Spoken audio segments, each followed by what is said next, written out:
سبيل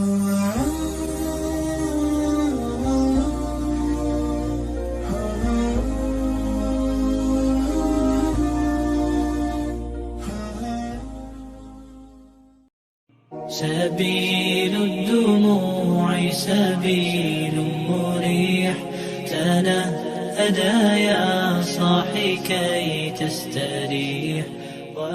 إن الحمد لله نحمده ونستعينه ونستغفره ونعوذ بالله من شرور أنفسنا ومن سيئات أعمالنا، من يهد الله فلا مضل له ومن يضلل فلا هادي له.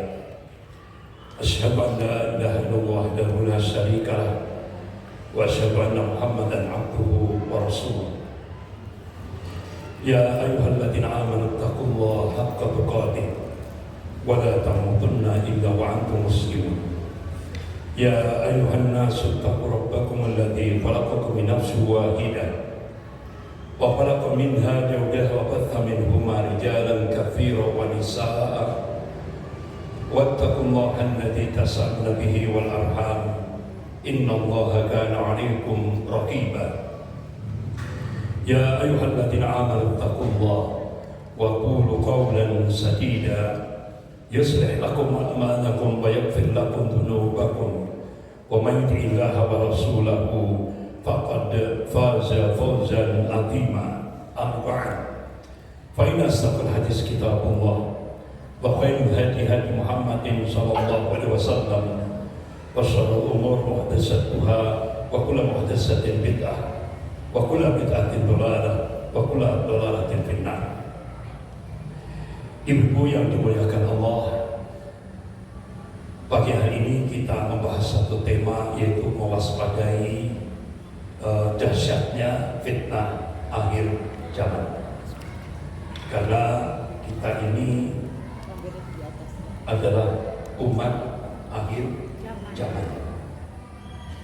Satu saat Rasulullah SAW duduk bersama para sahabatnya. Beliau memberikan satu ungkapan sampai beliau meneteskan air mata di hadapan para sahabat-sahabat. Ya ikhwani, ya ikhwani, ya ikhwan. Jadi Rasulullah menampakkan kerinduannya. Ini terjadi 1445 tahun yang lalu. Sampai Rasulullah meneteskan air mata di depan para sahabat. Hanya sahabat bertanya, ya Rasulullah, apakah yang kau maksudkan ya ikhwani itu kami ya Rasulullah? Lah, tidak. Antum ashabi, kamu adalah sahabat. Jadi ternyata ibu-ibu 1445 tahun yang lalu Rasulullah itu sudah merindukan umat akhir zaman. Insya Allah kita ini, mudah-mudahan kita mohon kepada Allah, mudah-mudahan kita semuanya ini yang dirindukan oleh Rasulullah, sampai beliau meneteskan air matanya di hadapan para sahabat-sahabatnya. Ibu-ibu yang dimuliakan Allah, jadi kita adalah umat akhir zaman.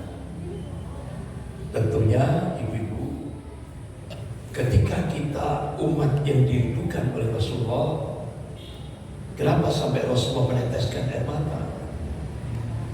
Karena umat akhir zaman itu berat ujian.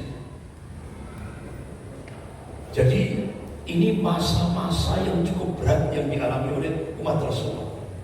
Skopnya bukan nasional, skopnya global, mendunia. Ibu-ibu yang dimuliakan Allah, itulah yang sering disebut dengan fitnah kegelapan. Jadi saat Rasulullah duduk bersama sahabatnya Abdullah bin Umar radhiyallahu anhu, kalian nanti akan menyaksikan fitnah Duhaimah. Kata Ad-Duhaimah itu bentuk tasghirnya, pengecilannya dahmah. Artinya hitam, gelap. Ini bahasa kinayah, bahasa kiasan.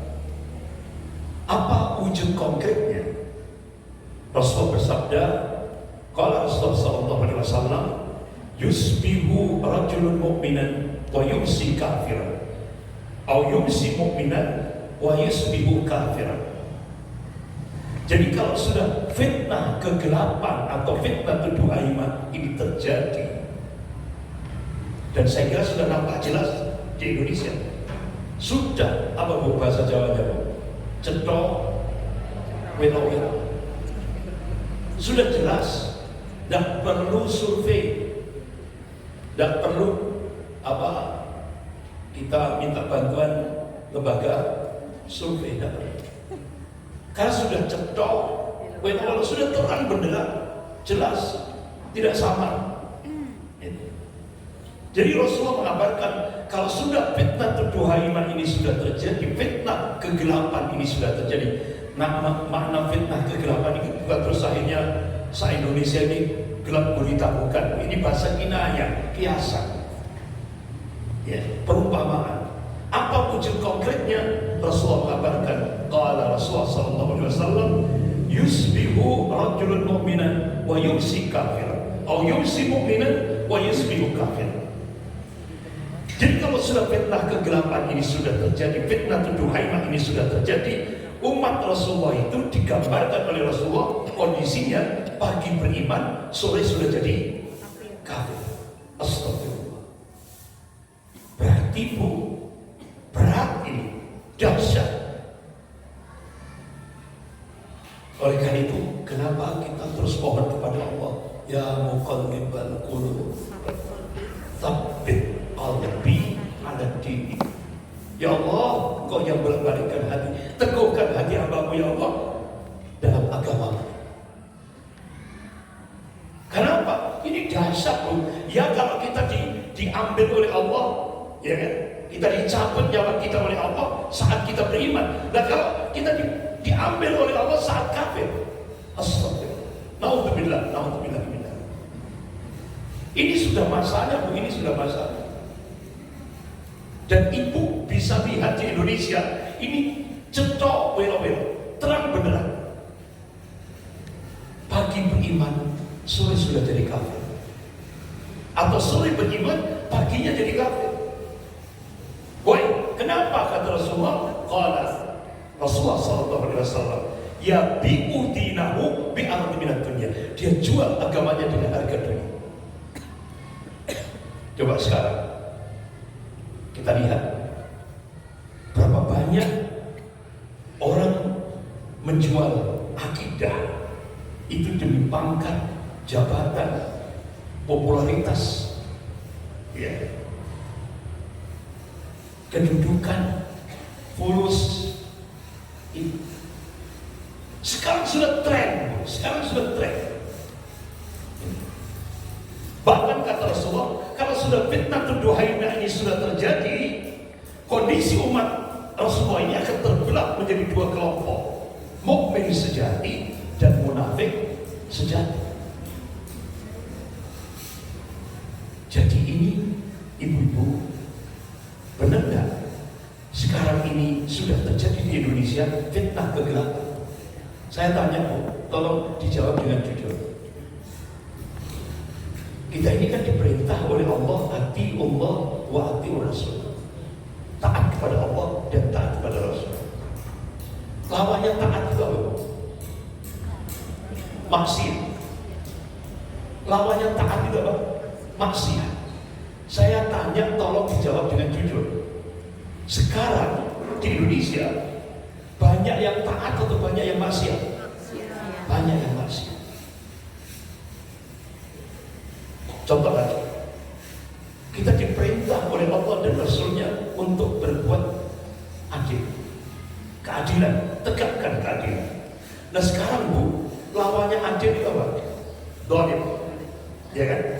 Nah tolong dijawab dengan jujur. Sekarang di Indonesia, keadilan yang lebih banyak keadilannya atau kezalimannya? Kezalimannya. Kita bu tiap hari hati kita disayat-sayat, diperlihatkan dengan terang benderang ketidakadilan, kesewenang-wenangan, kezaliman.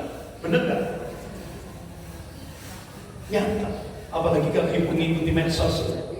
Tiap hari hati kita disayat-sayat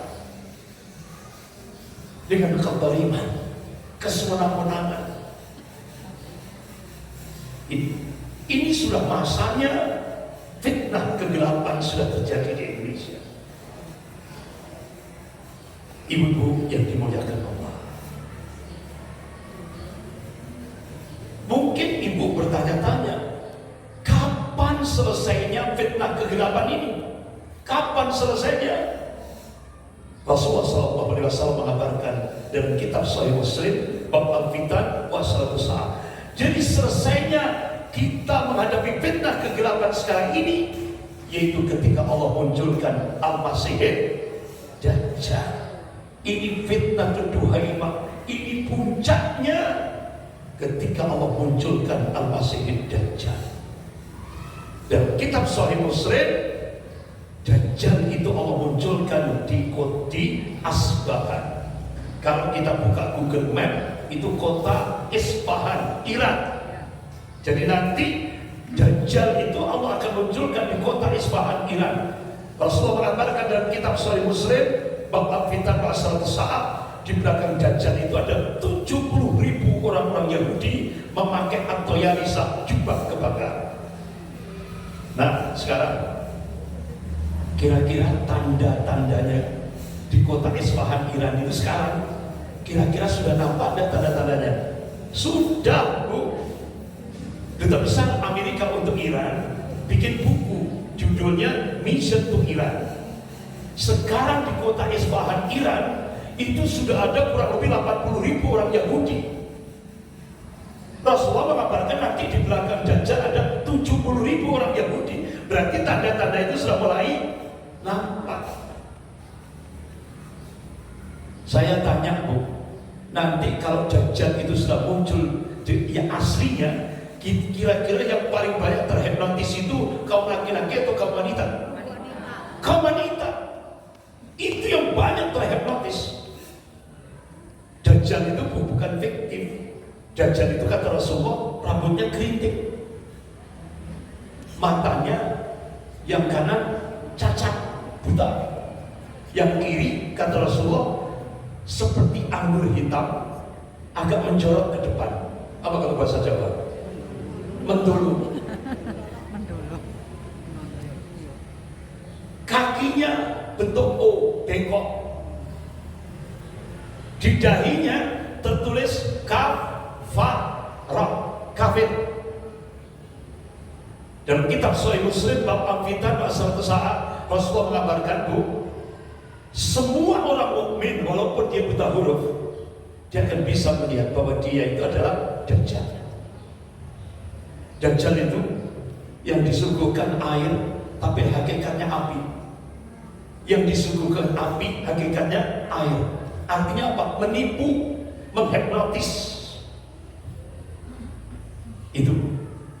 Oleh karena itu Rasulullah mengabarkan, qala Rasulullah sallallahu alaihi wasallam, sayati 'alan nas sanawatun khada'atun. Kalian nanti akan menyaksikan tahun-tahun yang penuh tipu daya, tahun-tahun yang menipu. Kira-kira sudah terjadi tidak sekarang di Indonesia? Sampun, sudah. Kata Rasulullah, yang hak dikatakan batil, yang batil dikatakan hak. Coba, orang yang jujur, orang yang amanah didustakan, disingkirkan, bahkan tidak dihormati. Sementara pengkhianat, ya Allah, di make up. Jadi yang make up itu tidak hanya ibu-ibu saja loh. Jadi nanti, Bu, ada satu masa nanti banyak pengkhianat itu di make up,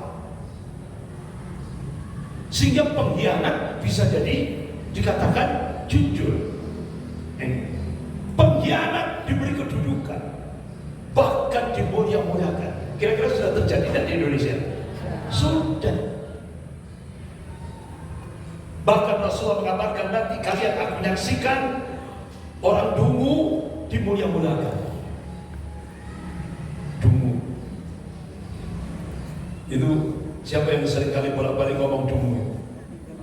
Rocky Gerung. Sampai akhirnya apa? Rocky Gerung ditanya, kenapa kok sampai memberikan statement BJTO gitu. Apa? BJTOR gitu ya.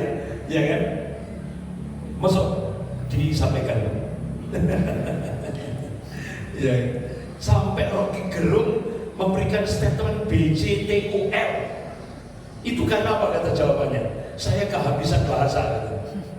Kehabisan bahasa. Karena saking marahnya dia sebagai seorang intelektual. Nah, jadi orang dungu dimulia-muliakan, sementara ulama dilecehkan. Apakah di Indonesia dikriminalisasi? Sudah terjadi? Sudah. Bahkan kalian nanti akan menyaksikan Al-Waibito. Al-Waibito itu orang yang tidak paham din, tidak paham agama, tapi memimpin rakyat kebanyakan. Memimpin rakyat kebanyakan.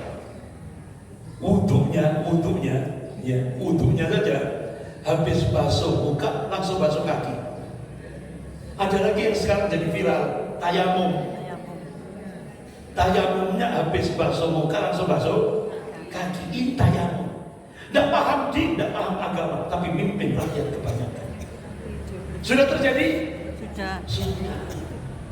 Saya bukan fitnah loh Bu, bukan fitnah. Ini ditonton oleh banyak orang. Jadi wudhunya habis basuh muka langsung basuh kaki. Selesai sudah sholat. Ini mimpin. Berarti nih, kalau saya ngomong gini berarti saat Indonesia. Saya bukan fitnah loh, nyata ini. Hak. Jadi bukan ini hak. Saya bukan ngerasani, tapi ini fakta, gitu ya. Fakta. Ini yang dikabarkan oleh Rasulullah. Kalau sudah imaratus sufaha, sudah diangkat menjadi pemimpin, Rasulullah mengabarkan nanti akan terjadi fasad, kerusakan dan semua ini kehidupan. Sudah? Sudah. Apa yang dikabarkan oleh Rasulullah nyata. Ibu-ibu yang dimuliakan Allah. Nah, satu lagi ibu-ibu. Jadi nawaqidul iman, pembatal keimanan. Nawaqidul Islam, pembatal keimanan. Ini tanda kita sudah benar-benar menghadapi fitnah tuduhan. Fitnah kegelapan. Contoh, di Indonesia tiba-tiba padahal tahun 2005 Majelis Ulama Indonesia Pusat sudah mengeluarkan fatwa pluralisme agama haram hukumnya bagi umat Islam seluruh Indonesia. Itu tahun 2005. Tiba-tiba Menteri Agama kita Pak Yakut Kumas minta agar umat Islam menerima pluralisme agama. Bu, ini serius, tidak bisa dianggap remeh. Ada 4 hal yang harga mati. Harga mati itu berarti nanti dipertanggungjawabkan. Tidak hanya dipertanggungjawabkan di yaumil akhir, di kuburan. 4 hal ini harga mati akan ditanyakan. Man rabbuka? Siapa Tuhan? Ini harga mati. Yang kedua, man nabiyuka? Siapa nabi? Man dinuka? Apa agamamu? Yang keempat, man kitabuka? Apa kitab? Nah, 4 hal ini Bu, ini harga mati.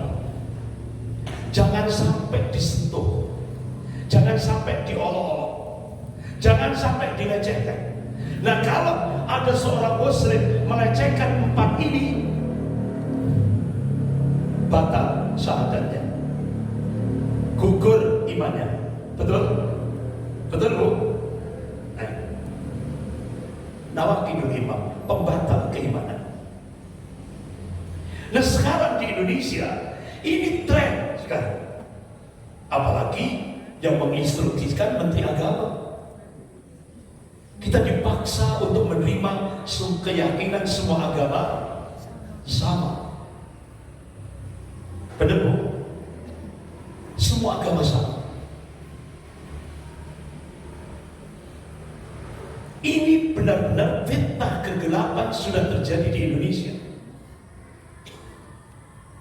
Bahkan tidak hanya pluralisme, salamnya pun harus pluralisme agama. Salamnya mulai dari presiden sampai RT sudah mengamalkan.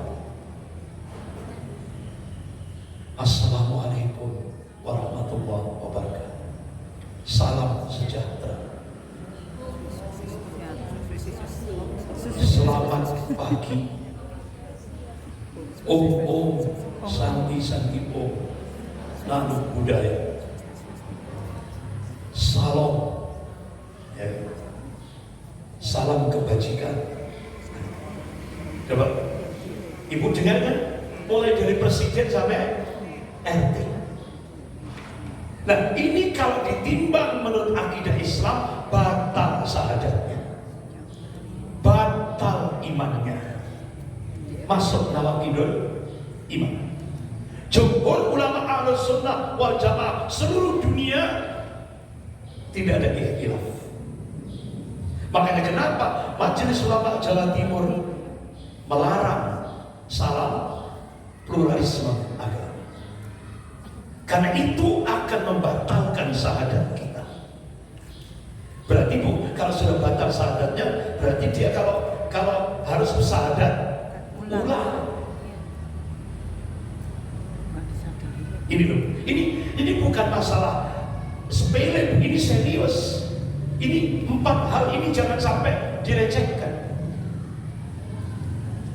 Maka bukan Allah. Ya. Man nabiyuka Muhammad sallallahu alaihi wasallam. Man dinuka ad-dinul Islam. Man kitabuka Al-Qur'anul Karim. Ini 4 hal ini agama. Ini nanti akan ditanya di alam kubur. Ketika saat kita dimasukkan ke dalam lubang kubur, satu langkah orang-orang sudah meninggalkan kuburan kita. Saat itulah malaikat Munkar dan Nakir akan menanyakan, man rabbuka? Insya Allah kalau dia seorang mukmin, Allah akan memberikan tabat, keteguhan, dan insya Allah dia mampu menjawab, Tuhan kami Allah, Nabi kami Rasulullah Sallallahu Alaihi Wasallam, Nabi Muhammad Sallallahu Alaihi Wasallam, agama kami ad-dinul Islam, kitab kami Al-Qur'anul Karim. Tapi kalau orang kafir, ya Bu ya, dia ketika ditanya man rabbuka, la adri, saya tidak tahu. Ya, tidak tahu.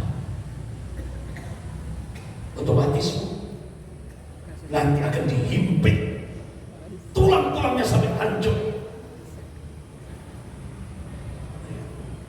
Tapi ketika orang mukmin akan diberikan kenikmatan di dalam kuburnya, sehingga dia merasakan kenikmatan dalam kuburnya itu sampai ila yaumil kiamat. Sementara orang-orang kafir, dia akan dihancurkan sampai tulang-tulangnya. Terus yang terus itu sampai yaumil kiamat. Dia akan merasakan azab kubur. Ibu-ibu. Nah, jadi ibu-ibu yang dimuliakan Allah. Jadi ini adalah gambaran di mana fitnah tuduhaiman ini sudah terjadi, yang kita saksikan sampai saat ini. Dan nanti puncaknya ketika Allah munculkan Al-Masih Dajjal. Nah kira-kira ibu-ibu, apakah Rasulullah terus membiarkan kita tidak dikasih senjata? Dikasih. Rasulullah kasih senjata kepada kita semuanya, ibu-ibu semuanya. Apa? Senjata yang pertama, Doa. Kapan? Saat kita tahiyat akhir, selesai baca sholawat kepada Nabi, langsung ucapkan doa. Allahumma inni a'udzubika min adzabi jahannam wa min adzabil qabri wa min fitnatil mahya wal mamat wa min syarri fitnatil masiihid dajjal. Jangan dilupakan doa ini. Ini senjata yang pertama yang diberikan oleh Rasulullah SAW kepada umatnya ketika kita menghadapi fitnah al-Masih Dajjal. Memang Dajjal yang asli belum muncul, tapi sistem Dajjal sudah masuk ke Indonesia dan sudah masuk ke Malang. Sudah, bahkan sudah masuk ke rumah tangga kita. Hanya kita saja yang tidak sadar. Sudah. Ini senjata yang pertama. Senjata yang kedua, Rasulullah memberikan arahan, hafalkan 10 ayat yang pertama atau 10 ayat yang terakhir surah Al-Kahfi. Hafalkan. Ini senjata yang diberikan oleh Rasulullah kepada umatnya agar Allah lindungi kita dari dahsyatnya fitnah al-Masih Dajjal. Ibu-ibu yang dimuliakan Allah. Nah, ini kapan targetnya? Dan dulu sudah pernah saya sampaikan. Allah sudah mengingatkan dalam surah Al-Maidah ayat 82. Surah Al-Maidah ayat 82. A'udzubillahi minasyaitonir rajim. La tajidanna asyaddan nas 'adawatan lil ladzina amanu yahuda wal ladzina asyraku. Sungguh kalian akan menyaksikan orang-orang yang paling keras permusuhannya terhadap hamba-hamba Allah yang mukmin, kata Allah, adalah Yahudi dan orang-orang musyrik. Jadi golongan yang paling keras permusuhannya terhadap hamba-hamba Allah yang mukmin itu golongan Yahudi dan orang-orang musyrik. Nah, di Indonesia kapan targetnya? 2025, berarti kurang 2 tahun. Untuk siapa? Untuk 2 negara, Indonesia dan Pakistan. 2025 targetnya. Terus apa Ustaz? Ya kan? Apa yang dilakukan? Dia bangun sistem Dajjal. Dia bangun sistem Dajjal. Ini. Jadi ibu kalau punya mata uang $1, $1, ibu akan nampak ini. Ada simbol mata satu di mata uang $1. Ada simbol mata uang, itu ada simbol mata satu. Terus ada piramid di bawahnya ini tertulis Novus Ordo Scelo. Itu kalau di bahasa Inggris kan itu the new order, tatanan dunia baru. Kalau bahasa kita, bahasa agama kita, sistem Dajjal. Jadi visi misi sistem Dajjal itu sudah dimasukkan di mata uang $1. Itu. Apa yang dilakukan untuk mengelabui kita ini? Contoh tadi itu, one world religion, satu agama dunia. Apa tadi? Pluralisme agama. Bagaimana strateginya? Umat Islam itu digiring pada kesatuan sosial. Itu strateginya. Artinya apa? Kita diajak melakukan pertemuan lintas agama. Sudah terjadi di Indonesia? Sudah. Di kota-kota besar di Indonesia sudah terjadi.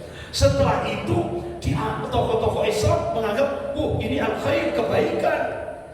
Pertemuan lintas agama. Nah, akhirnya ujung-ujungnya kita ditarik pada kesatuan ritual. Sehingga akhirnya di kota-kota besar di Indonesia termasuk di Malang dimunculkan doa bersama antar umat beragama. Sudah terjadi? Sudah. Tujuannya apa? Untuk menghapus konsep lakum dinukum waliyadin. Habis. Dan terasa kan? Halus kan? Halus kan? Sudah masuk sistem Dajjal. Ini yang terjadi. One world religion, ada one world government, ada one world ideologi. One world ideologi, contoh ideologi sekularisme. Apalagi di Indonesia sekarang sudah begitu Indonesia berubah kiblat ke Cina, akhirnya otomatis Cina memberi bantuan hutang ke Indonesia tahap pertama 647 triliun, tidak ada istilah free lunch, makan siang gratis, tidak ada. Apa? Ada sebuah nota diplomatik dengan kode referensi Beijing 1448. Kementerian Luar Negeri Cina akan melakukan akselerasi percepatan menjadikan Indonesia menjadi sebuah negara sekuler. Kira-kira diterima tidak sama Indonesia? Syarat itu sampai tidak hanya diterima, sami'na wa ata'na. Tidak hanya taat, tapi pakai ain, taat. Indonesia nyata, ini bukan fiktif, nyata. Buktinya apa? Nah, Ketua Dewan Pembinaan Ideologi Pancasila Profesor Yudhian Wahyudi langsung memberikan statement, agama musuh terbesar Pancasila, agama musuh terbesar negara. Sudah pernah dengar? Kalau dulu PKI musuh terbesar Pancasila, sekarang agama. Akhirnya garing bersambut, Menteri Pendidikan dan Kebudayaan Nadiem Makarim langsung melonceng roadmap pendidikan nasional 2020 sampai 2035. Sudah tidak ada lagi agama. Benar? Benar? Sudah tidak ada lagi agama. Hapus. Akhirnya pimpinan pusat Muhammadiyah, Majelis Ulama Indonesia Pusat tanya kepada Mendikbud, berarti 15 tahun ke depan generasi Indonesia akan dijadikan generasi komunis? Tidak ada jawaban. Beberapa saat muncul standar pendidikan nasional. Tidak ada lagi mata pelajaran Pancasila dan mata pelajaran bahasa Indonesia. Sudah tidak ada. Nah, akhirnya kemarin sudah ada 8 kesepakatan lagi. Indonesia akan dibantu lagi oleh Cina. Apa kesepakatannya? Wajib Indonesia memasukkan dalam kurikulum lembaga pendidikan nasional bahasa Cina. Ini siap-siap Bu, siap-siap. Pekerjaan Ibu berat. Ini sudah ditandatangani Bu, sudah ditandatangani.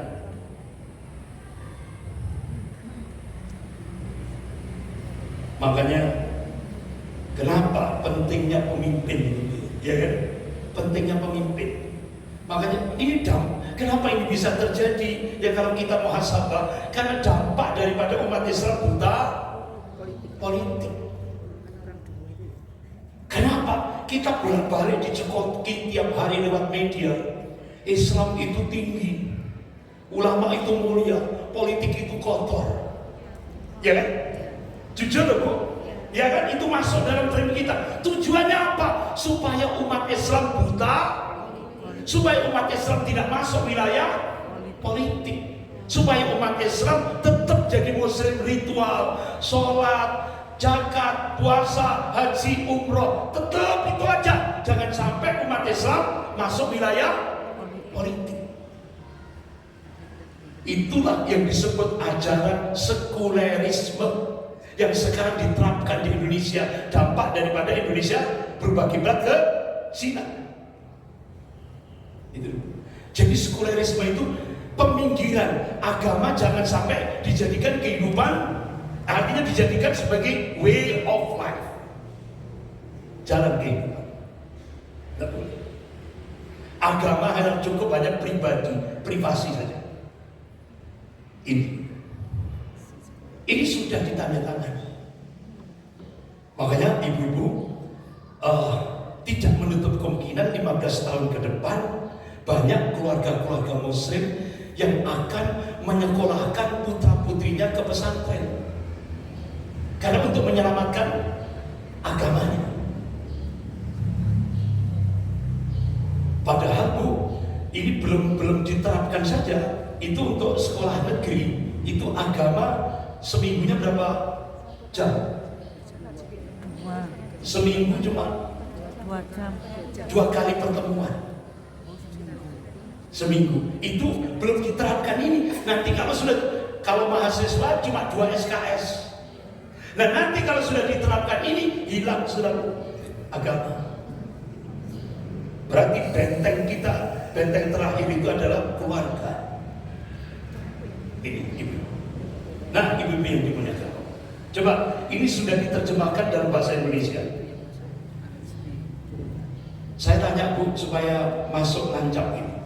Siapa tadi yang dikabarkan oleh Allah yang memusuhi golongan mukmin itu siapa?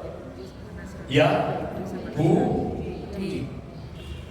Dulu pemimpinnya itu Rothschild dan Rockefeller. 2 orang ini sudah mati. Sekarang diganti oleh Henry Kissinger dan George Soros. Kalau ibu tahu kiprahnya, ibu buka surah Al-Isra ayat 1 sampai 6. Surah Al-Isra ayat 1 sampai 6. Jadi memang Yahudi ini Bu, Yahudi ini memang disengaja oleh Allah, apa Bu? Dimudahkan untuk menguasai dunia. Jumlahnya kan sedikit Yahudi, sedikit. Tapi coba contoh, oil, minyak. Siapa yang menguasai seluruh dunia, minyak dunia? Yahudi. Baik Yahudi Amerika maupun Yahudi Cina. Minyak sampai kota kecil Bojonegoro.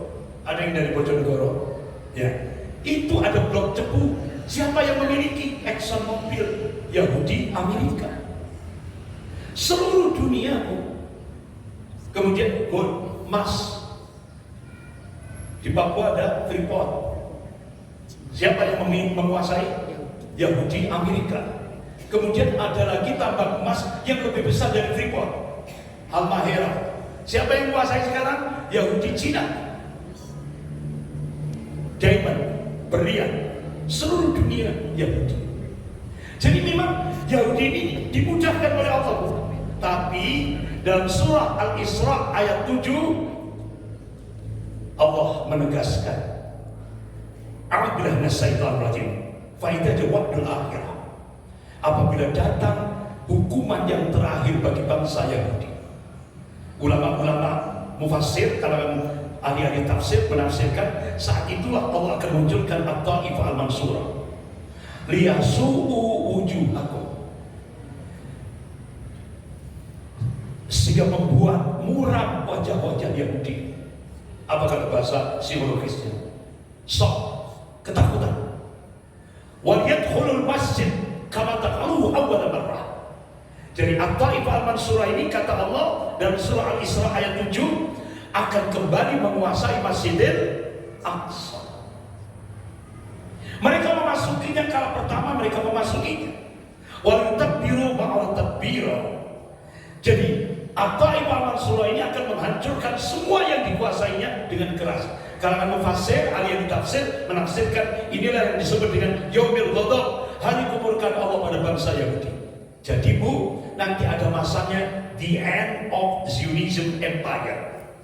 Ada masanya Zionisme hancurnya, tamatnya Zionis Yahudi. Apa dalilnya? Rasulullah bersabda, kalau Rasulullah sallallahu alaihi wasallam, la taqum as-saah. Tidak akan terjadi kiamat. Hatta tuqatil muslimun dan Yahud, hingga kaum muslimin memerangi Yahudi. Sekarang Yahudi memerangi kaum muslimin, tapi nanti ada masanya kaum muslimin memerangi Yahudi. Sampai-sampai kata Rasulullah, di mana batu di belakangnya ada orang Yahudi, biidznillah, atas izin Allah, batu itu nanti bisa berbicara dan memanggil, ya Muslim, ya Abdullah, wahai kaum muslimin, wahai hamba Allah.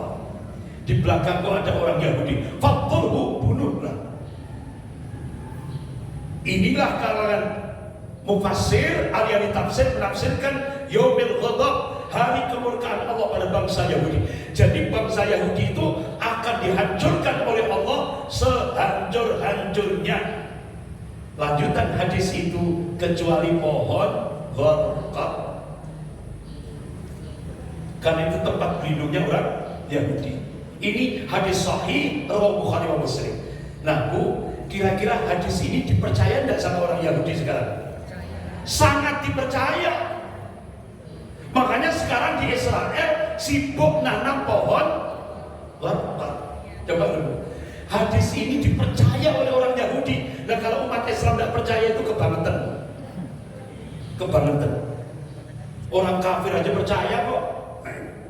Nah ibu-ibu, sudah diterjemahkan dalam bahasa Indonesia. Jadi ibu sudah paham Bu ya, orang Yahudi.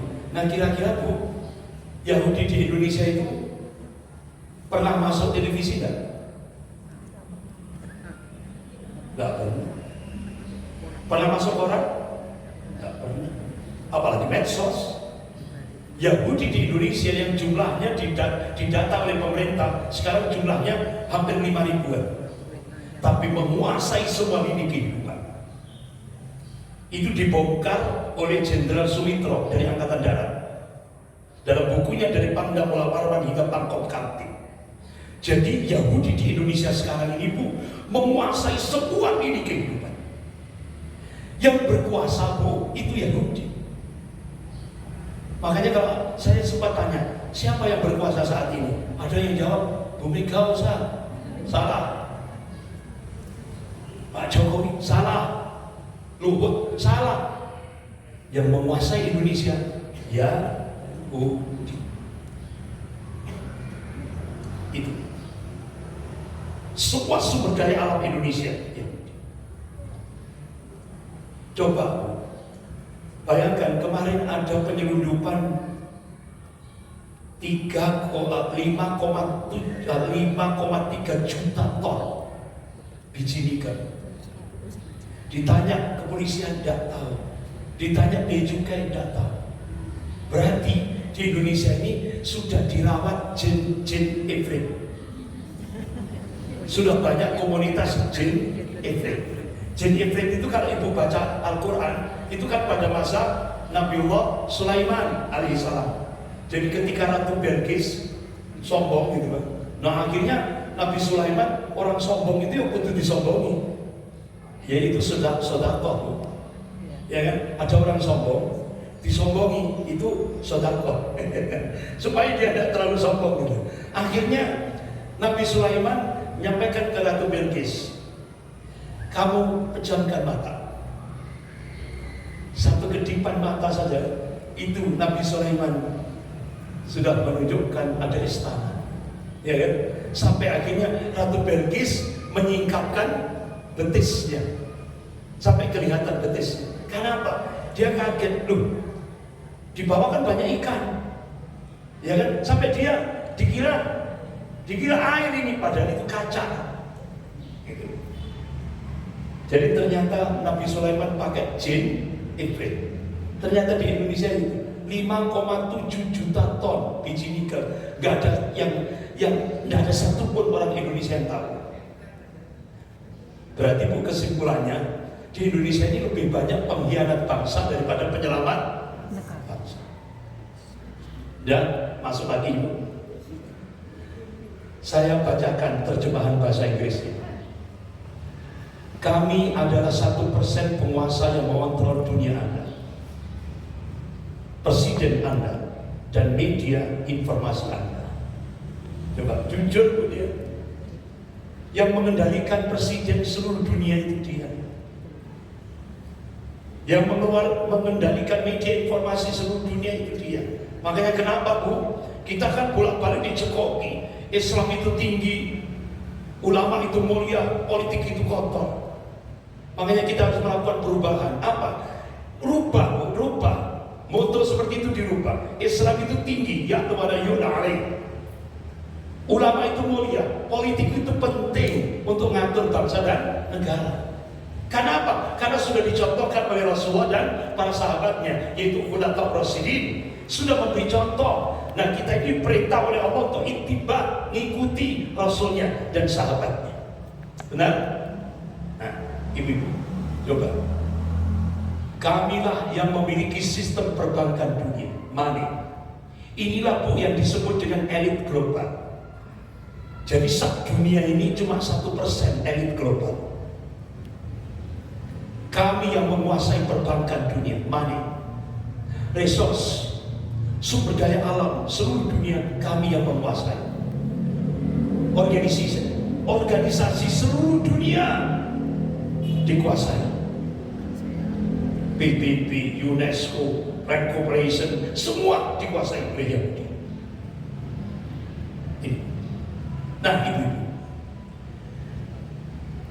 kami adalah the New World Order, tatanan dunia baru, dan berencana memperbudak seluruh populasi manusia.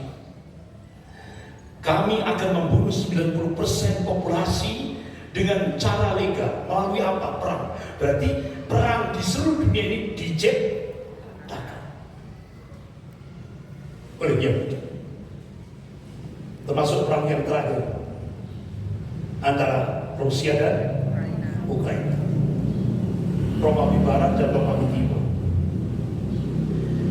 Wabah penyakit virus. Berarti Bu, ini kan jujur Bu, dia jujur. Berarti virus di seluruh dunia itu diciptakan. Ada virus AIDS, sudah terjadi di Indonesia. Virus antraks sudah pernah.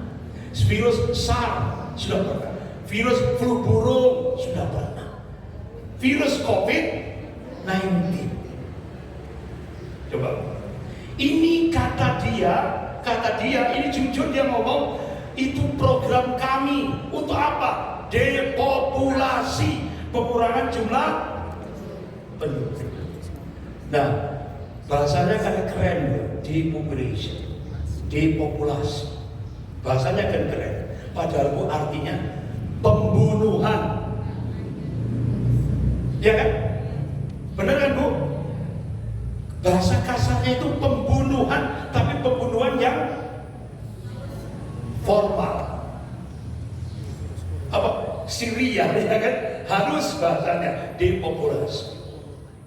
Nah, kemarin di COVID-19 berapa ulama yang terbunuh?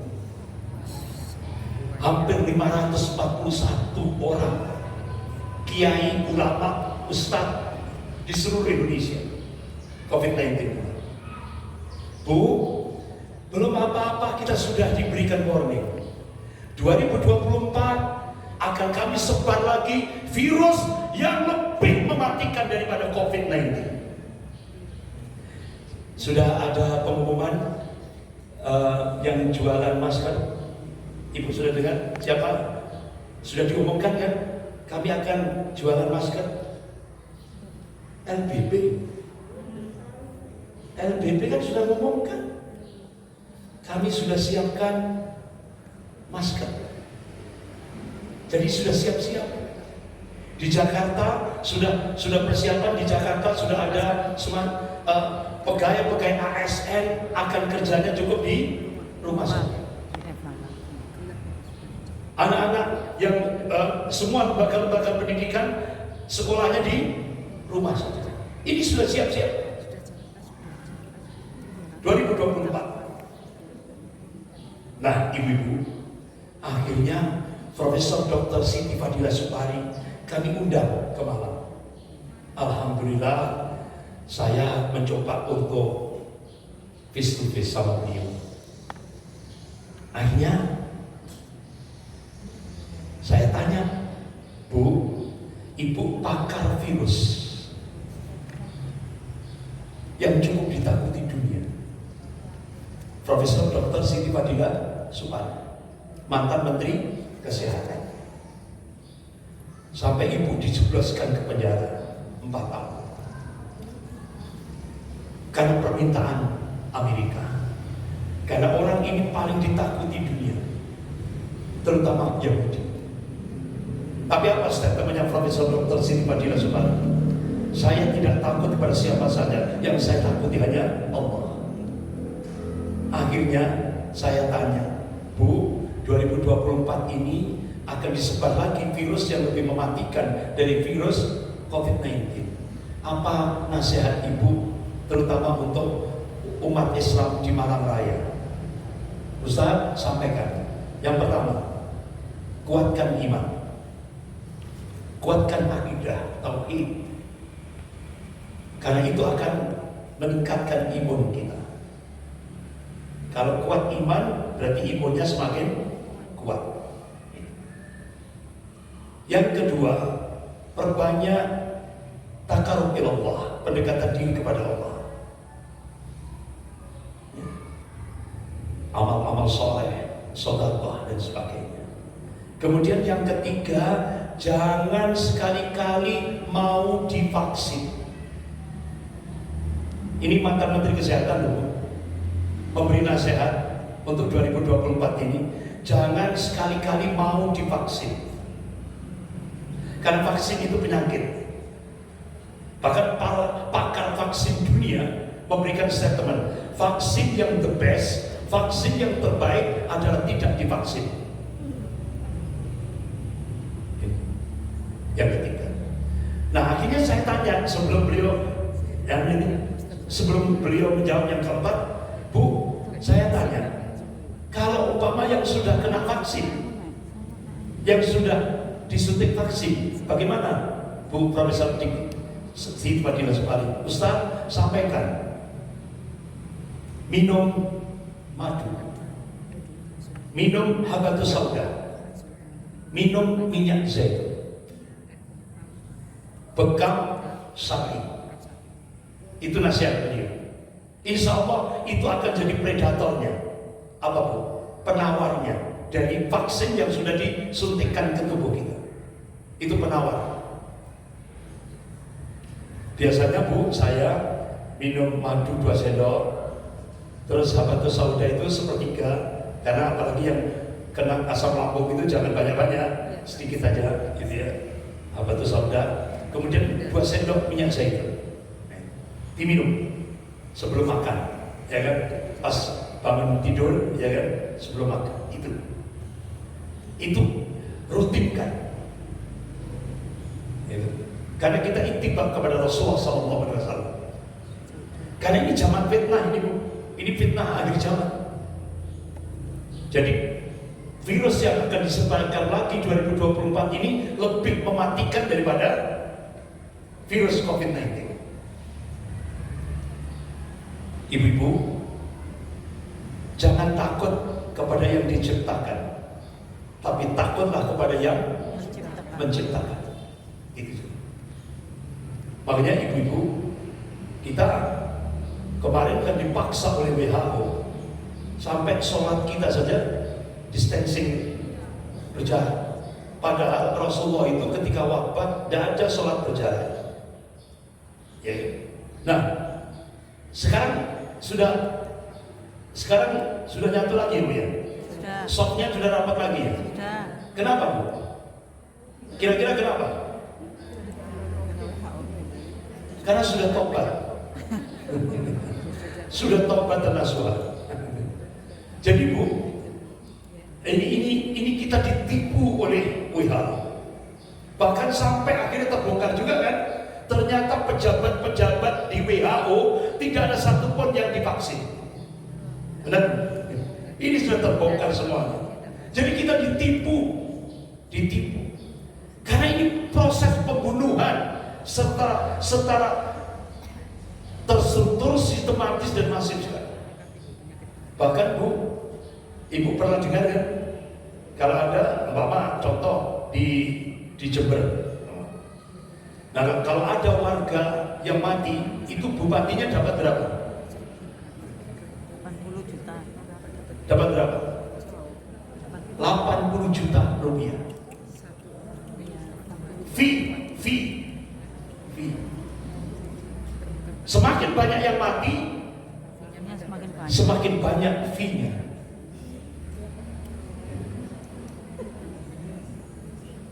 Makanya Bu, ketika saya waktu itu posisi di Pandaan. Nah, di Pandaan itu ada Profesor Sunardi, tapi itu nama samaran.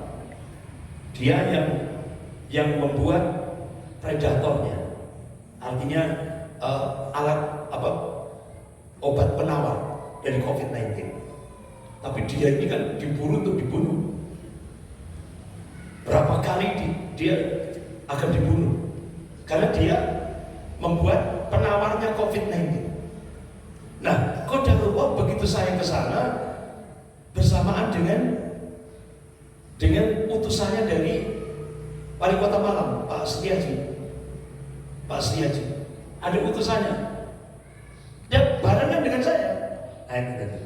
Makanya, saya tanya, kenapa kok nggak fokus ke rumah sakit Saiful Anwar? Oh, Ustaz, rumah sakit Saiful Anwar itu milik Pemprov, milik pemerintah provinsi, bukan milik Malang. Akhirnya Pak Setiaji bikin di belakangnya Akademi Gizi, kan ada itu. Kalau ibu lewat dari belakang, lewat jalan Surabaya apa jalan Jakarta ya? Surabaya ya, jalan Surabaya itu kan ada rumah sakit lapangan kan? Nah itu Bu, alhamdulillah itu langsung pakai obatnya Pak Profesor Sunan. Alhamdulillah sembuh. Tapi apa yang terjadi? Begitu RBP datang ke Malang, tidak digubris Malang. Yang digubris hanya Kabupaten Malang sama Kota Batu. Kenapa? Kabupaten Malang banyak yang mati, Kota Batu juga banyak yang mati. Yang Kota Malang banyak yang sembuh. Ini langsung disingkirkan, tidak digubris sama RBP. Karena dianggap menyalahi SOP pusat. Berarti Bu, ini adalah proses pembunuhan. Hanya kita saja yang nggak paham. Makanya Bu, Ibu kalau Mama kena gejala-gejala kita dibunuh. Kalau Ibu ke rumah sakit, walaupun Ibu cuma batuk-batuk saja, COVID. Walaupun cuma batuk. Ada lagi datang lagi ke rumah sakit, pilek, cuma pilek, COVID. Ada lagi yang panas, datang ke rumah sakit, COVID. Bahkan sampai Kiai Haji Tengku Zulkarnain, ini tokoh majelis ulama yang cukup vokal. Beliau ketika safar di stop, langsung diperiksa di sebuah rumah sakit, COVID, sampai meninggal. Hanya beberapa saat. Ini.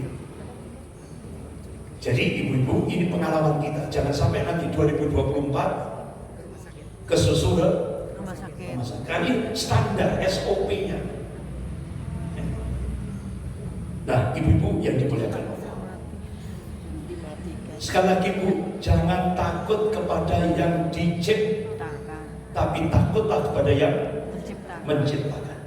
Insya Allah Bu, kalau ini terus kita tumbuhkan, takutlah hanya kepada Allah, takutlah hanya kepada Allah. Ini insya Allah akan meningkatkan imunitas kita, imun kita. Gitu. Tapi kalau Ibu takut pada yang diciptakan, sehingga membuat ketakutan kita, ya kan, sampai kita stres, depresi, imun Ibu akan semakin drop.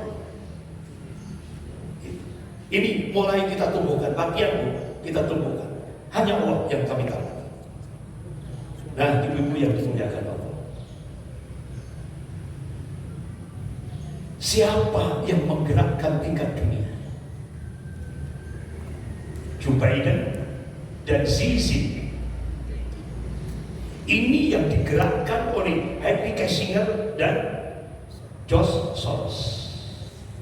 Jadi ini Bu, ini pernah dipidatokan oleh Dr. Mahathir Mohamad di Kuala Lumpur ketika pertemuan seluruh dunia Islam, termasuk dari Indonesia. Beliau pidato, the Jews rule this world by proxy. Jadi Yahudi untuk menguasai dunia itu lewat proxy, boneka. Nah, boneka sebelah kanannya Yahudi itu Joe Biden, Presiden Amerika. Boneka sebelah kirinya Xi Jinping. Jadi hakikatnya Amerika dan Cina itu bonekanya Yahudi internasional. Ini nyata loh, bukan fiktif, nyata. Contoh sekarang, Ibu, kita mulai. Ternyata tidak hanya dunia Islam yang dirusak, dunia Barat juga dirusak. Kenapa? Yahudi itu mengarah pada rahasia. Selain Yahudi, goyim, binatang. Nah sekarang bagaimana strategi Yahudi untuk merusak negara-negara Barat?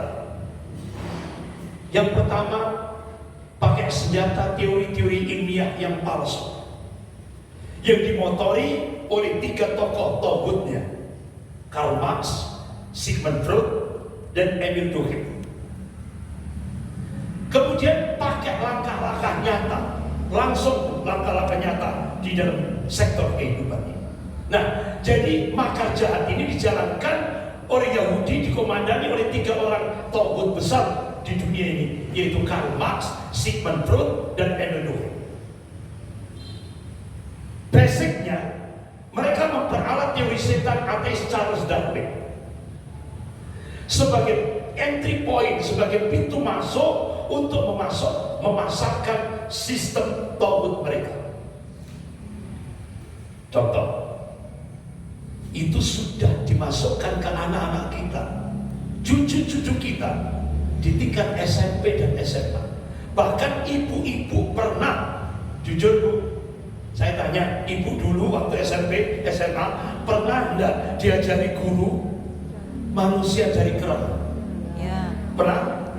Manusia dari kerang. Nah itulah teori setan.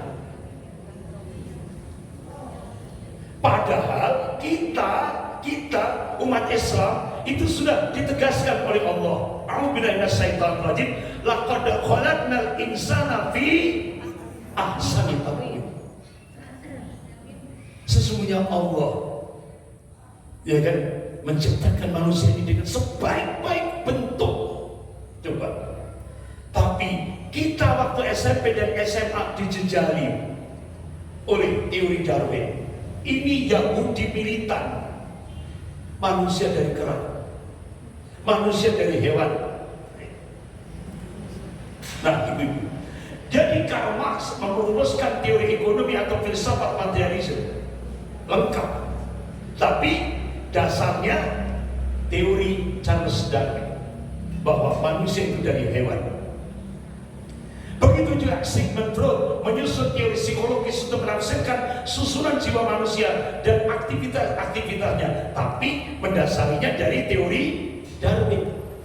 Begitu juga Emil Durkheim, dia rumuskan teori sosial untuk menafsirkan gejala-gejala sosial. Ujung-ujungnya, basicnya, dasarnya adalah Charles Darwin. Nah, ibu-ibu, inilah yang sekarang menjadi tren dunia. Apa Bu?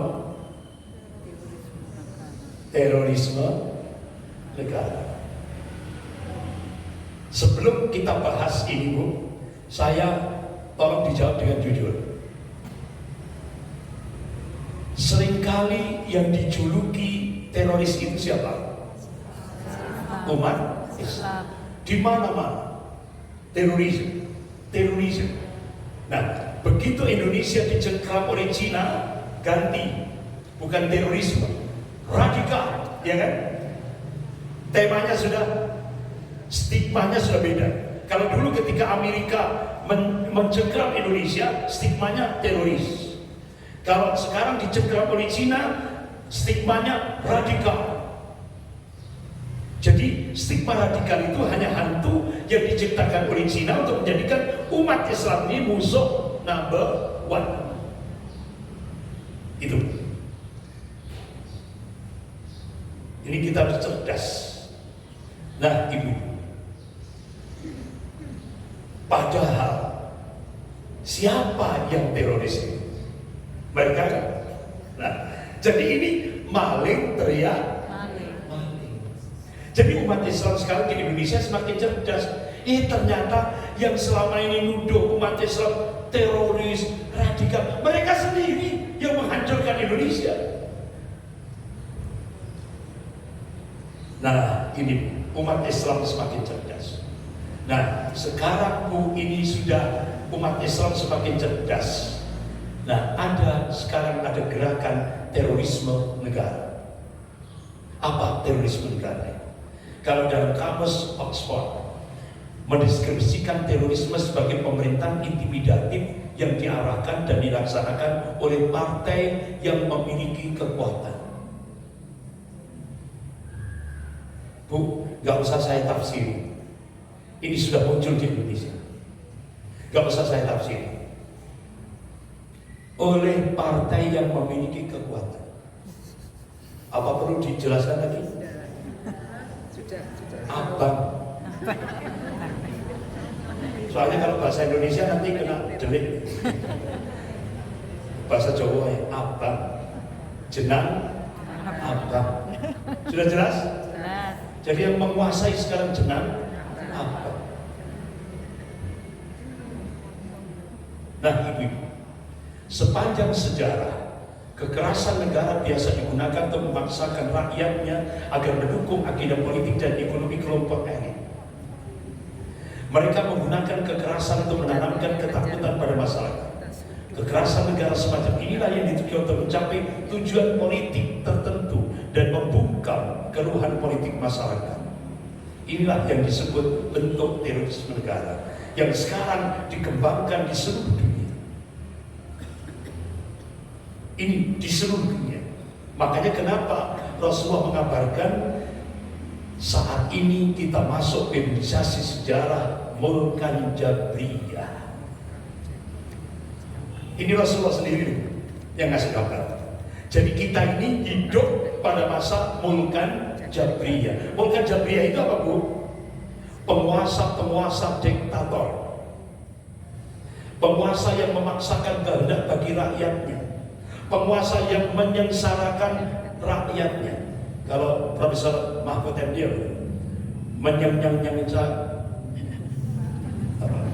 mengsarakan,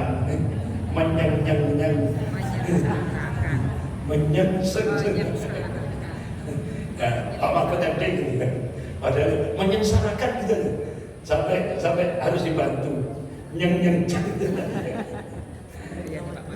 ya, yang menyengsarakan rakyat. Sudah terjadi?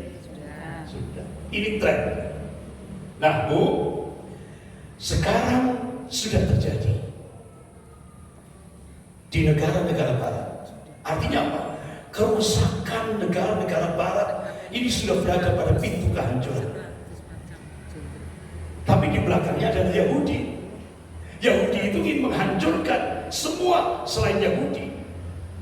Contoh, Amerika. Jadi Amerika lewat Joe Biden ini, itu mengumumkan siapa yang berinteraksi dengan Amerika syaratnya mendukung LGBT. Seluruh dunia. Ini kerusakan yang sekarang sudah mulai. Berarti, Bu, kalau pertama tadi kita lewat akidah, kita dirusak lewat pluralisme. Ini pembatal keimanan. Sekarang sosial kita akan dirusak, budaya kita akan dirusak lewat LGBT. Jadi namanya itu keren, LGBT. Kalau dulu kan zamannya Nabiullah Lut, laki senang sama laki, perempuan senang sama perempuan. Allah ingatkan dalam surah Al-Fat ayat 23. Allah ingatkan dalam surah Al-Fat ayat 23. A'udzubillahi minasyaitonir rajim. Sunnatullahi allati qad khalat min qabl wa lan tajida sunnati tabdila. Jadi sunnatullah itu berlaku sejak dulu dan kalian tidak akan pernah menemukan perubahan akan sunnatullah. Artinya apa? Allah mengabarkan sejarah akan berulang. Yang membedakan warna dan kualitasnya. Sejarah akan berulang. Yang membedakan warna dan kualitasnya. Kalau dulu zaman Nabi Lut, laki senang sama laki, perempuan senang sama perempuan, sampai istri Nabi Lut juga ngikut. Sehingga akhirnya Allah hancurkan, dicungkilkan, ya kan? Ditenggelamkan ke laut merah, laut mati. Ya. Makanya ibu kalau ke laut mati, ke Laut Merah itu di Yordan itu ibu walaupun cuma diem gini aja Bu ya, ibu tidur tenggelam, tidak akan tenggelam, ibu akan ngambang. Walaupun ibu gak usah gerak-gerak, sudah gini aja sudah ngambang. Karena garamnya itu sudah titik nol. Gitu. Tapi ibu-ibu, saya kena prank. Saya waktu itu kena prank. Kenapa? Itu di pasar, sampai dijual di pinggir-pinggir itu. Jadi di Laut Merah itu kan ada ndut. Kalau bahasa kita lempung ndut gitu ya. Nah itu kalau dibikin masker, itu nanti akan kembali muda. 20 tahun. Akhirnya saya kena prank Bu. Jadi setelah saya ke Laut Mati, setelah saya ke Laut Mati tadi, langsung saya anukan ndutnya itu. Itu ternyata itu pancet. Kena prank ternyata. Jadi ternyata ya, iya nyoba. Karena waktu itu saya berangkat dari Yordan menuju Palestina, itu Ba'dal subuh. Nah setelah pulang lagi, balik lagi ke Yordan, itu ke Laut Merah itu, ke Laut Merah. Ibu-ibu yang dimuliakan Allah. Kembali lagi ke materi tadi. Jadi sejarah akan berulang. Namanya cukup keren. LGBT. Kalau dulu sesama jenis, sekarang LGBT. Lesbi itu perempuan suka sama perempuan. Gay, laki suka sama laki. Gay, bisex dan transgender. Transgender ini transgender. Jadi dia mengganti laki menjadi perempuan. Jadi ini pernah terjadi di Amerika, Dia melakukan transgender. Jadi dia laki, tapi dia kepingin jadi perempuan. Akhirnya dia operasi plastik. Bu, itu jadi viral Bu di medsos itu. Cantiknya luar biasa itu. Cinta. Ya, itu cantiknya luar biasa. Tapi begitu ngomong, suara laki. Ngomong itu suaranya laki. Itu Bu. Nah, cantik Bu ini Bu.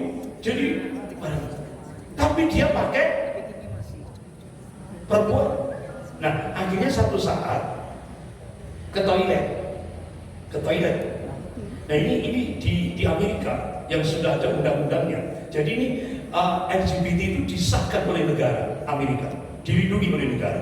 Nah akhirnya dia ke toilet, dan otomatis Bu, masuknya kemana? Girl, ya kan? Ke wanita.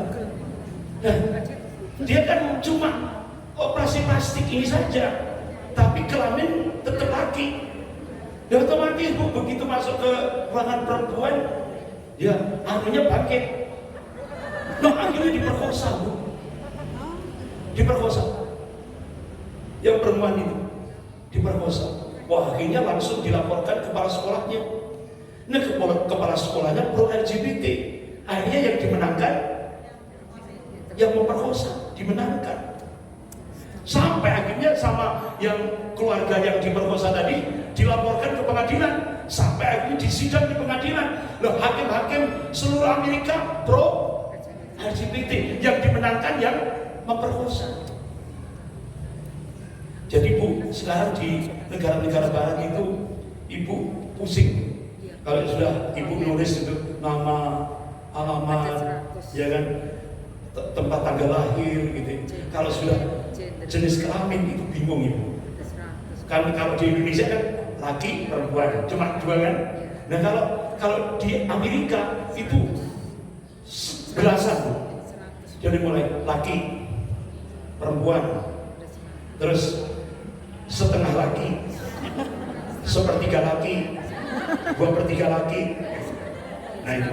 Terus ada lagi separuh perempuan, sepertiga perempuan, 2/3 perempuan. Jadi banyak Bu. Terus ada lagi yang tadi yang transgender, tapi dia wajahnya perempuan, tapi kelaminnya laki. Jadi seperti itu. Bingung, banyak pilihan. Ini kerusakan yang terjadi di negara barat. Siapa yang melakukan itu? Yahudi. Makanya Syekh Mustafa Al-Maraghi, beliau tafsir Al-Maraghi, beliau mencari ayat-ayat dalam Al-Quran yang mengungkap tentang Yahudi. Ternyata ditemukan hampir 1 juz Al-Quran. Allah mengungkap tentang Yahudi. Berarti ini penting untuk dipelajari. Akhirnya dari 1 juz Al-Quran, beliau pilah-pilah, ditulis dalam satu kitabnya 76 karakter Yahudi. Itu kalau disimpulkan, Bu, Syekh Mustafa Al-Maraghi menyimpulkan Yahudi itu senantiasa melakukan fasad, kerusakan di muka bumi. Itu pekerjaannya, fasad, kerusakan di muka bumi. Nah, Ibu, ini kerusakan yang terjadi di negara-negara barat. Jerman. Di Jerman baru saja ditandatangani undang-undang yang menyatakan tidak ada lagi insest. Insest itu apa? Sekarang saudara laki diperbolehkan menikahi saudara perempuannya.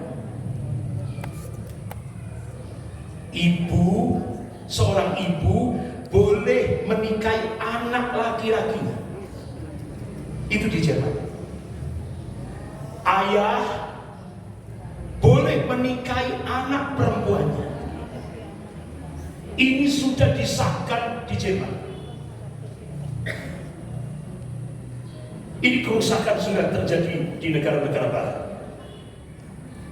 Kemudian di kota Miami, Amerika, ini sudah disahkan, diproklamasikan sebagai kota tempat memberi seks di muka umum.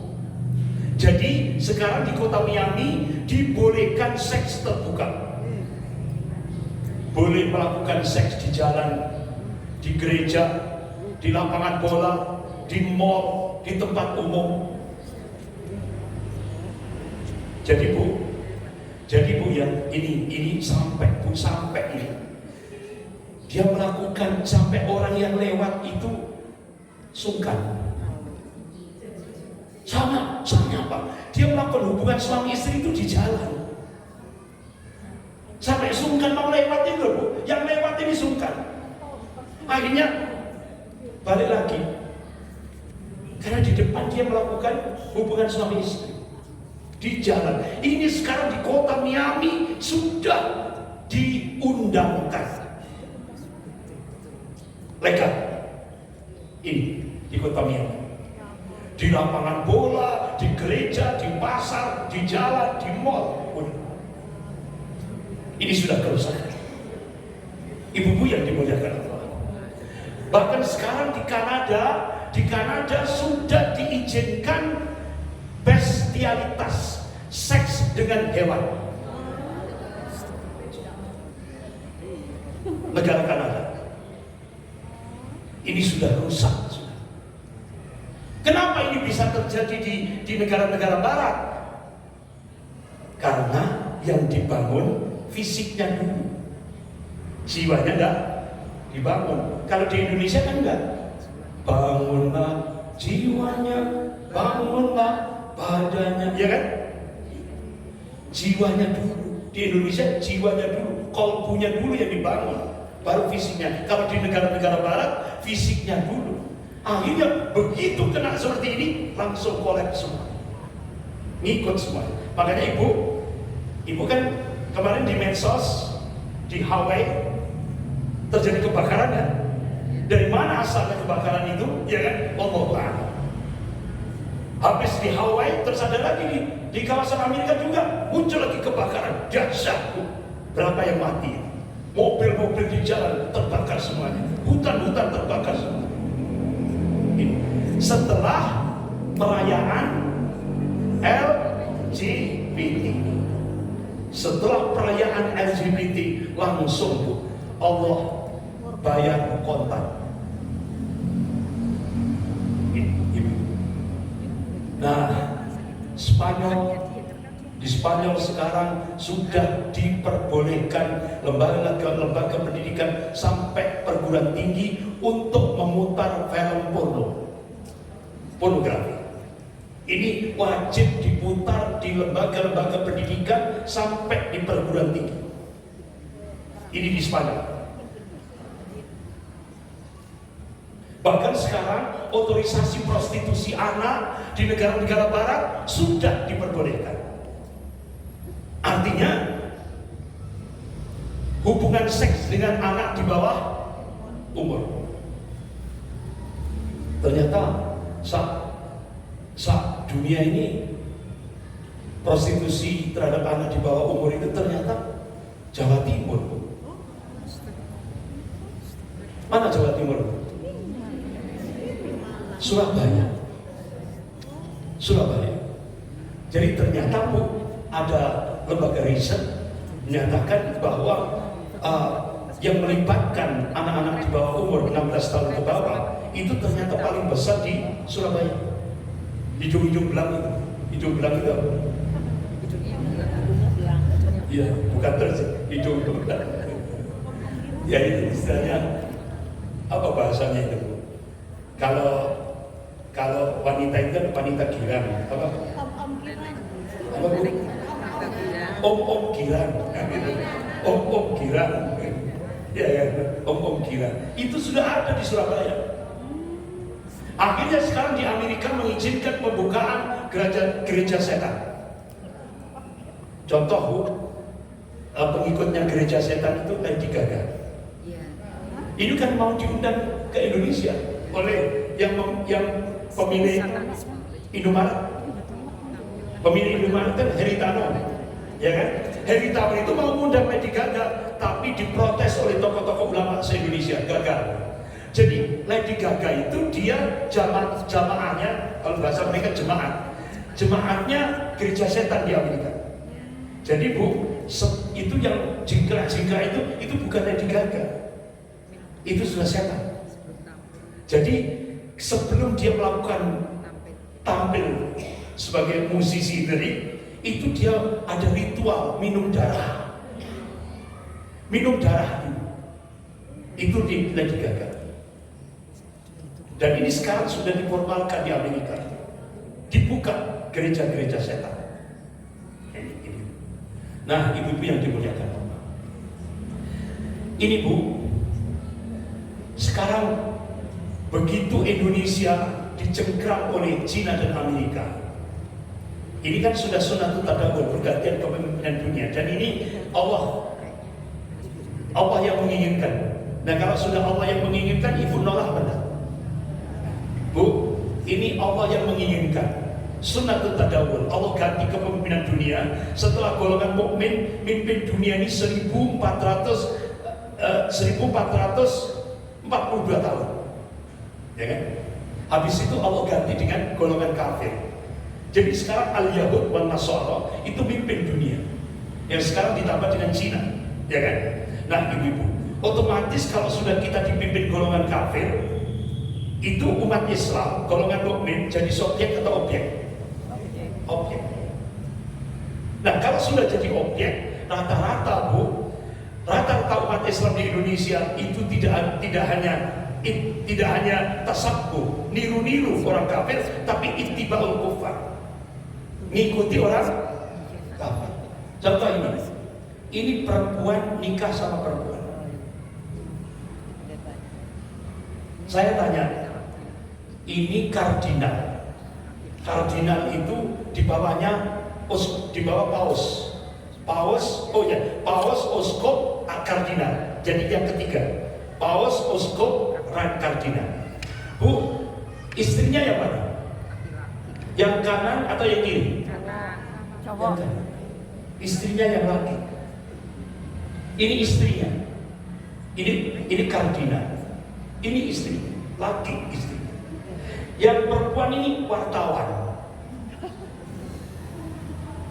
Ini. Nah ini Bu, laki nikah sama laki. Ini istilah bahasa kita maharnya. Ini mahar.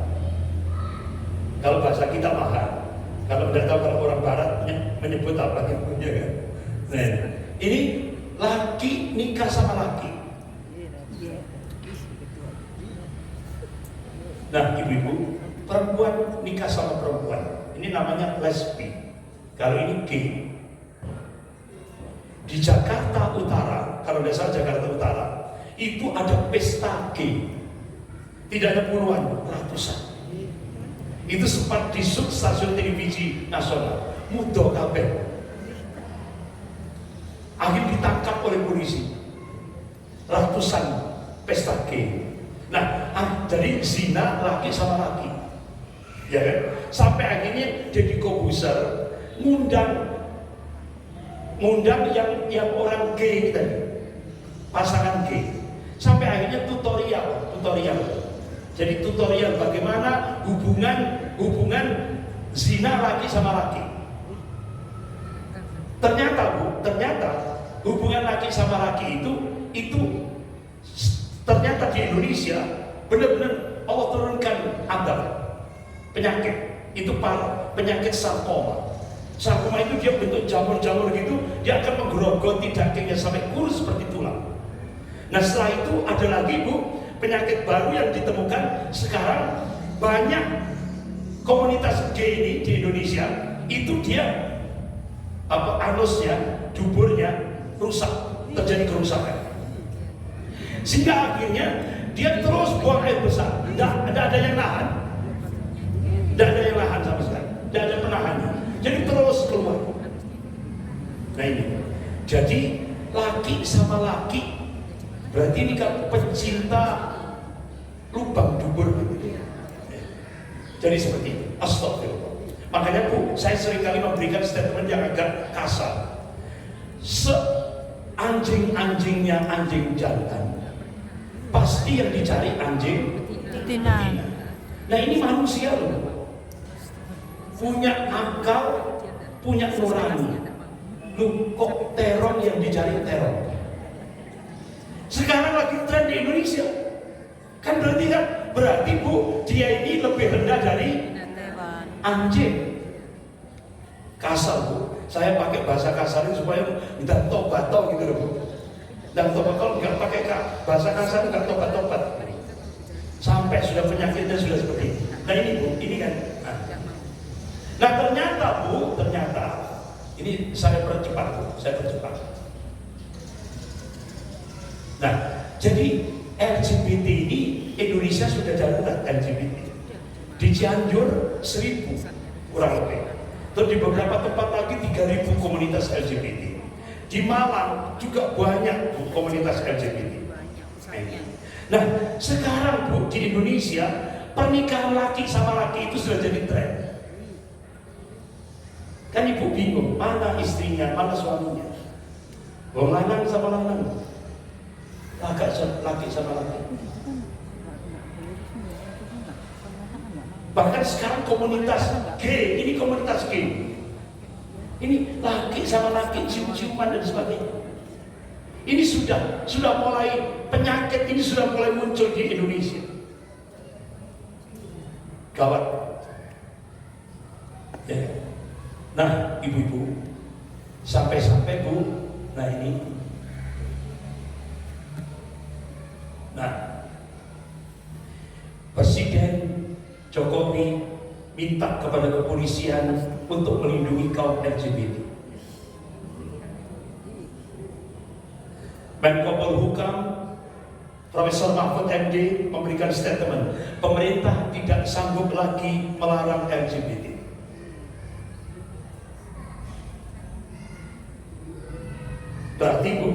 Berarti kira-kira kenapa Indonesia ahlan wa sahlan kepada LGBT? Ahlan wa sahlan, selamat datang wahai LGBT. Ya kan? Kenapa di Indonesia kok disambut dengan gembira?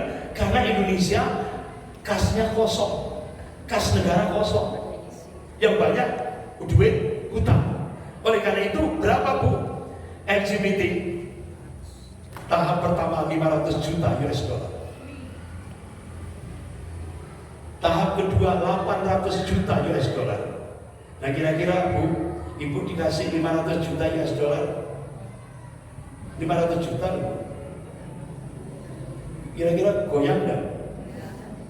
Goyang. Ini 500 juta itu berapa triliun? Ya, inilah berarti ibu-ibu yang dimuliakan Allah, fitnah akhir zaman semakin hari semakin dahsyat. Ini Indonesia sudah tidak mampu lagi membendung. Sementara Brunei Darussalam, karena Brunei Darussalam sudah tatbik syariah. Brunei Darussalam satu-satunya negara di ASEAN yang menegakkan syariat Islam. Sehingga akhirnya Brunei Darussalam langsung no.